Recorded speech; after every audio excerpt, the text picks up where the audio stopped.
एक जगह विधायक जी मैंने एक लोकल कवि खड़ा किया तो फिर वो बंद ही नहीं हुआ। अगली पंक्ति में एक श्रोता घबरा के मर गया, उसको वहीं से अंतिम यात्रा पे ले गए। मामला कोर्ट में गया, जज ने कहा क्यों रे कवि तूने कितनी लंबी छोड़ी, ये तो लंबा हो गया, तुझे फांसी की सजा होगी, तेरी कोई अंतिम इच्छा हो तो बता। तो वो कवि भी दिवाकर सरी का था, उसने कहा सर वही कविता मैं एक बार आपको भी सुनाना चाहता हूँ। ताली तो इस बात पे बजाना कि जज ने दूसरे ही दिन ट्रांसफ़र करवा लिया कि अभी मेरे बच्चे छोटे हैं। लेकिन दिवाकर जी को मैं बधाई देता हूँ कि उन्होंने आपको सुनाने की हिम्मत करी, और आपको भी धन्यवाद कि आपने उनको सुनवाने की हिम्मत करी। जब इतने बड़े बड़े कवि बुलाए हैं पैसे देके तो अपना लोकल फंसाने की क्या ज़रूरत थी। लेकिन मोदी जी ने नारा दिया है वोकल फॉर लोकल, तो उसका तो उसका भी उपयोग करना ज़रूरी है। भाई भाजपा की सरकार है तो सारा काम भाजपा के तरीके से होगा। अच्छा लगे ताली देना, बुरा लगे अच्छे लोग हो गाली दोगे नहीं, लेकिन ज़्यादा अच्छा लगे तो आपके हाथ खाली हैं, पड़ोसी की पीठ खाली है। और ये जो अगली पंक्ति में जितने शिष्ट विशिष्ट लोग बैठे हैं, निश्चित रूप से विधायक जी सहित एसडीएम साहब, कलेक्टर साहब, तमाम प्रशासनिक अधिकारी, नेतागण, संत महात्मा, पुरोहित, पंडित, सारे लोग बड़े लोग हैं। लेकिन अगर अगली पंक्ति में बैठे हुए लोग मुंह फुला के बैठे रहें सास की तरह और हमको घूर घूर के देखते रहें, तो इनमें से 12-15 में से 2-3 कवि अपने आप कम हो जाएंगे। अगली पंक्ति में बैठे हुए कवियों, श्रोताओं को अतिरिक्त जिम्मेदारी इसलिए है कि किसी भी कवि सम्मेलन को फ्लॉप करना हो तो शहर के 5-7 सुमड़े लाके आगे बिठा दो, कवि सम्मेलन अपने आप निपट जाएगा। क्योंकि ये घूर घूर के देखते हैं कवियों को। आज तो फिर भी अच्छे लोग बैठे हैं। कल मैं संचालन कर रहा था तो एक आगे एक माता जी बैठी थी, वो हमारे कवि को घूर रही थी। तो मैं थोड़ी देर बाद उतर के माता जी के पास गया। मैंने कहा माता जी इस बच्चे से कोई गलती हो गई? बोले नहीं भैया, इसकी सूरत मेरी बहू से मिलती है। अब बताओ, ये भी संकट हमारे माथे है। तो मैंने कहा माता जी इसकी सूरत आपके बहू से कैसे मिल सकती है? बोले केवल मूंछ का अंतर है। तो मैंने कहा इस कवि की तो मूंछ भी नहीं है। बोले मेरी बहू की है। हम इन तमाम विरोधाभासों से निकलकर आपके चेहरे की मुस्कुराहट को ठहाकों में तब्दील करने का उपक्रम करेंगे। तो आइए, मैं हास्य का एक ऐसा नौजवान दमदार जादूगर आपके बीच बुला रहा हूं जो हास्य की राजधानी काशी से हमारे बीच आया है। 24 कैरेट का ओरिजिनल ब्राह्मण है, और उसकी समझदारी ये देखो कि शशि के पास बैठा है। चाहता तो ये मेरे पास भी बैठ सकता था, अब उसके पास बैठा है तो ऐसा लग रहा है जैसे लक्ष्मी जी इधर बैठी हैं और उनका वाहन उधर पार्क किया हुआ है। ये तो लक्ष्मी जी की कृपा है कि वो वाहन पे नहीं बैठी हैं। अगर लक्ष्मी जी फुल कॉन्फिडेंस से वाहन पे बैठ जाए तो सुबह इसके घर अपने को बैठने जाना पड़े। इसका नाम दमदार बनारसी है। 24 कैरेट का ओरिजिनल ब्राह्मण कवि है। इतना आत्मविश्वासी है कि गंगा किनारे जाओ और अगर किसी जिंदा आदमी का भी श्राद्ध कर दे तो ये दूसरे दिन आपको मरा पड़ा मिले। ये कौशल उसके पास है। लेकिन इस समय चूंकि वो मेरा छोटा प्यारा भाई है, मैं उसे बड़ी जिम्मेदारी दे रहा हूं। आपके चेहरे की मुस्कुराहट को ठहाकों में तब्दील करने का बड़ा काम जिस छोटे कवि के हिस्से में आ रहा है, वो आने वाले समय का इस देश का लोकप्रिय बड़ा कवि होने जा रहा है, जिसका नाम दमदार बनारसी है। टीवी के तमाम बड़े कार्यक्रमों में उसका आना जाना है। मुझे नहीं पता यहाँ वो कब आए थे, लेकिन आज अगर वो आए हैं तो हंसी की गारंटी है। एक बार पूरा सदन जोरदार तालियां बजाए। भाई दमदार बनारसी माइक पर आए। आओ बेटा। आप सभी को प्रणाम करता हूं। बाबा विश्वनाथ का प्रतिनिधि बन के आया हूं आपके बीच। तो मैं चाहता हूं कि बाबा का आशीर्वाद मेरे माध्यम से होते हुए आप तक पहुंचे। एक बार जय घोष में शामिल हो जाओ। नमः पार्वती पताये हर हर महादेव। बहुत प्रणाम। मित्रों, मैं थोड़ा सा अलग हटकर लिखने की कोशिश करता हूं। हाँ, तमाम तरह के लोग ऑब्जेक्ट को देख करके अपनी अपनी कलम चलाते हैं। आप देखिएगा, अगर आपको पसंद आए तो मैं कविता शुरू करूंगा। ताजमहल तो सबने देखा है। ताजमहल को देखने कोई दूसरे शहर का शायर जाता है, लिखता है एक शहंशाह ने बनवा के हंसी ताजमहल सारी दुनिया को मोहब्बत की निशानी दी है। कहीं का शायर जाता है, लिखता है एक शहंशाह ने बनवा के हंसी ताजमहल हम गरीबों की मोहब्बत का उड़ाया है मजाक। कोई और शहर का शायर जाता है, लिखता है ये हो शहंशाह भी, दौलत भी और मोहब्बत भी। तब कहीं जाके कोई ताजमहल बनता है, लेकिन उस ताजमहल को देखने जब बनारस का आदमी जाता है तो कोशिश करता है लिखने की और नैमिषारण्य तक बात पहुंच जाए। तो शुरू करने जा रहा हूं आशीर्वाद देना। स्वागत स्वागत भैया। मैंने लिखा संगमरमर टूटेगा, सच के पत्थर कंकर निकलेंगे। संगमरमर टूटेगा, सच के पत्थर कंकर निकलेंगे। डमरू डोल गया तो फिर परिणाम भयंकर निकलेंगे। जिस दिन ताली नहीं, चौथी पंक्ति तक इंतजार कर लो भैया। संगमरमर टूटेगा, बनारस का आदमी हो। देखिए बाबा विश्वनाथ की ऐसी नगरी है। मैं अपने शहर पे इसलिए भी गर्व करता हूं कि आजादी की लड़ाई में जब पूरे हिंदुस्तान में तिरंगे को बैन कर दिया गया था तो बनारसी हलवाइयों ने तिरंगी बर्फी बनाकर अपना योगदान दिया था। सर अद्भुत नगरी है। फर्ज कीजिए आप बनारस के जाम में फंसे हो, आपके आगे कुछ अर्थी लेके लोग जा रहे हो, गलती से आपने उनके पीछे हॉर्न बजाया, अर्थी लिया हुआ आदमी पीछे पलट के बोलता है इससे भी पहले जाओगे क्या? मस्ती का शहर है गुरु। हाँ आप देखिए महाकुंभ में लगभग सभी लोग गए होंगे। महाकुंभ के बाद जितने नागा सन्यासी होते हैं वो मणिकर्णिका घाट पर शमशान में सिद्धि करते हैं, उसके बाद अपने अपनी कंदराओं में वापस लौटते हैं। मसान की सिद्धि बहुत आवश्यक होती है।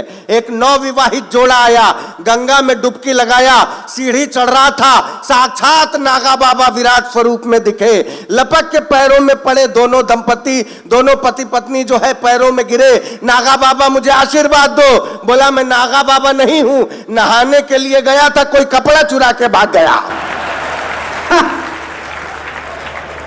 सर 20 दिन में, आप एक कहावत है गंगा में सिक्का डाल के कोई मन्नत मांगो, 20 दिन में आपकी मन्नत पूरी हो जाती है। पति ने तुरंत पर्स से पैसा निकाला, गंगा में डाला और दोनों हाथ जोड़ के श्रद्धा पूर्वक अपनी मन्नत मांग के पीछे हटा।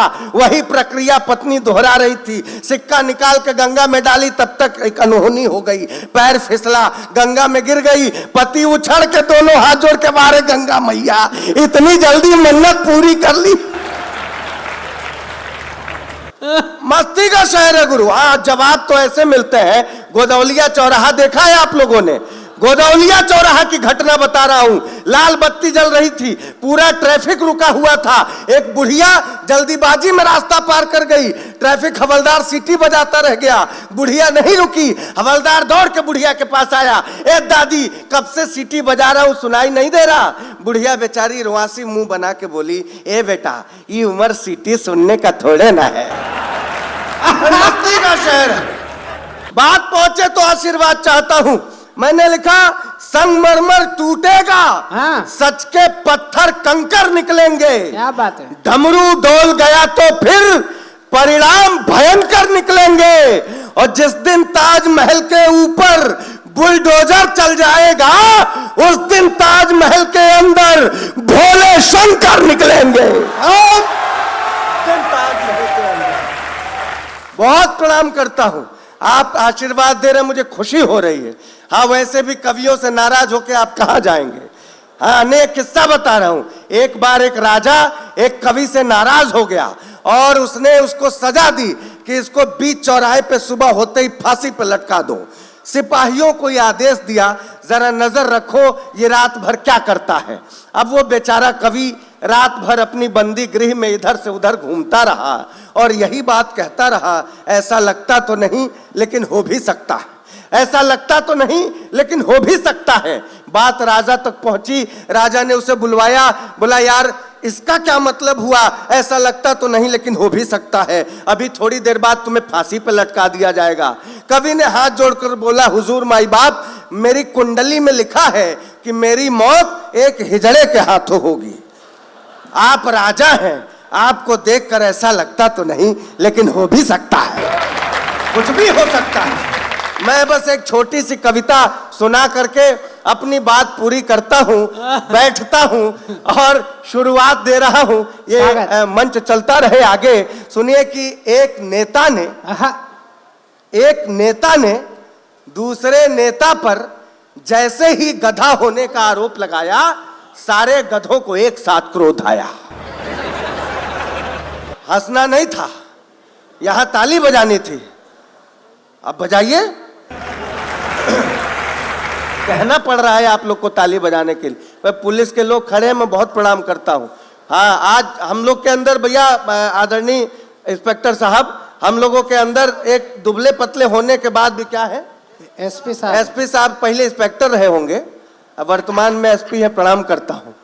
हम लोग के अंदर एक हौसला रहता है, हम बड़े से बड़े लोग से टकरा जाते हैं इस विश्वास से कि वर्दी की ताकत हमारे पीछे है। हाँ, हम अगर सच की राह पे चल रहे हैं तो हमें किसी से डरने की आवश्यकता नहीं है। आज आप देखिए, सभा कराइए तो पुलिस की जरूरत, माने कवि सम्मेलन कराइए तो पुलिस की जरूरत, कोई जुलूस निकालिए तो पुलिस की जरूरत, बारात निकालिए तो पुलिस की जरूरत, शादी कराइए तो पुलिस की जरूरत, सुहागरा नहीं। मतलब कहने का मतलब यह है कि बिना पुलिस के हम एक कदम आगे नहीं चल सकते हैं। आप पुलिस के सम्मान में एक बार जोरदार ताली बजाइए। बहुत बढ़िया ये लोग। हाँ, मैं कह रहा था कि एक नेता ने दूसरे नेता पर जैसे ही गधा होने का आरोप लगाया, सारे गधों को एक साथ क्रोध आया। एक नेता ने दूसरे नेता पर जैसे ही गधा होने का आरोप लगाया, सारे गधों को एक साथ क्रोध आया। गधों के सरदार ने सिर उठाकर समझाया, ढैचो ढैचो ढैचो। यहां नहीं बजाना था, 2-4 लोग एडवांस में चल गए। तालियां तो मैं अब चाहता था। गधों के सरदार ने सिर उठाकर समझाया, ढैचो ढैचो ढैचो। लोकतंत्र की गरिमा को सस्ती लोकप्रियता के बदले मत बेचो। गधों के सरदार ने सिर उठाकर समझाया, ढैचो ढैचो ढैचो। लोकतंत्र की गरिमा को सस्ती लोकप्रियता के बदले मत बेचो। हम गधे जरूर हैं, हम गधे जरूर हैं, लेकिन भाषावाद, क्षेत्रवाद, संप्रदायवाद और दंगे फसाद से कोसों दूर हैं। हम गधे जरूर हैं, लेकिन भाषावाद, क्षेत्रवाद, संप्रदायवाद और दंगे फसाद से कोसों दूर है। कृपा करके हमें राजनीति में न घसीटें। लोकतंत्र की पवित्र सरिता को निर्मल बहने दें। आदमी को आदमी और गधों को गधा रहने दें। आदमी को आदमी और गधों को गधा रहने दें। बहुत बहुत धन्यवाद। बहुत अच्छा सुन रहे सर। मैं चूंकि बनारस से होने का गौरव कभी कभी ऐसे भी निभाना पड़ता है। बड़े बड़े चैनलों से फोन आते हैं। एक बहुत बड़े चैनल से फोन आया, नाम नहीं बताऊंगा नहीं तो आप जान जाएंगे कि मैं आज तक की बात कर रहा हूं। हाँ, उसने कहा, दमदार भाई रुपया गिर रहा है, इस पर आपको कविता करनी है। मैंने कहा कर दूंगा। उसने कहा जरा मोदी जी को कायदे से लपेटिए, क्योंकि उनका भाषण बड़ा वायरल था। मैंने कहा खबरदार, मैंने मोदी जी को वोट दिया है, जिताया है। आप लोग एमपी चुनते होंगे सर, हम डायरेक्ट पीएम चुनने वाले लोग हैं। हमारी वोट से प्रधानमंत्री बने हैं।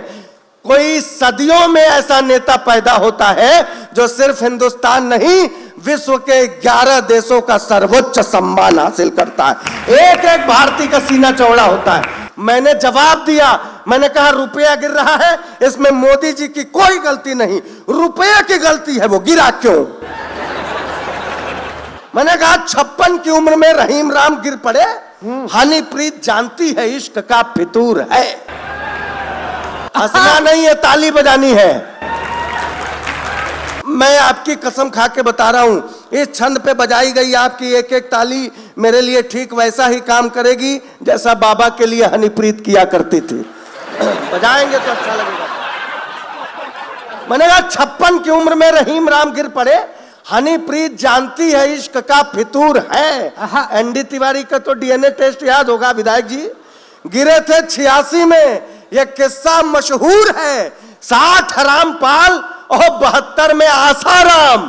गिरने की सूची हमें ज्ञात तो जरूर है, वो बड़े बड़ों को भी हम पाते हैं गिरा हुआ है। रुपया गिरा तो मोदी जी का क्या कसूर है? मैं मोदी जी क्या कर सकते हैं? मित्रों, चलते चलते सिर्फ 4 पंक्तियां छोड़ के जा रहा स्वागत, हूं। स्वागत। जितने नौजवान साथी बैठे हुए हैं, मैं सिर्फ 4 लाइनें, बहुत सारे लोग अपनी पत्नी से पीड़ित हैं, वो मैं जानता हूं, लेकिन एक तरीका, बचाव में रहोगे तो ज्यादा सुखी रहोगे, नहीं तो आजकल तो हनीमून पे जाने पे भी खतरा है, आपने देखा ही था। सुनिए, 4 लाइनें सुना करके अपनी जगह लेता हूं कि जीवन से मैंने अपने सारा गम हटा दिया। वाह, जीवन से मैंने अपने सारा गम हटा दिया। वो मुझसे प्यार करती है, ये भ्रम हटा दिया। जिस दिन से मेरी बीवी ने धमकाया है मुझे, उस दिन से मैंने घर से नीला ड्रम हटा दिया।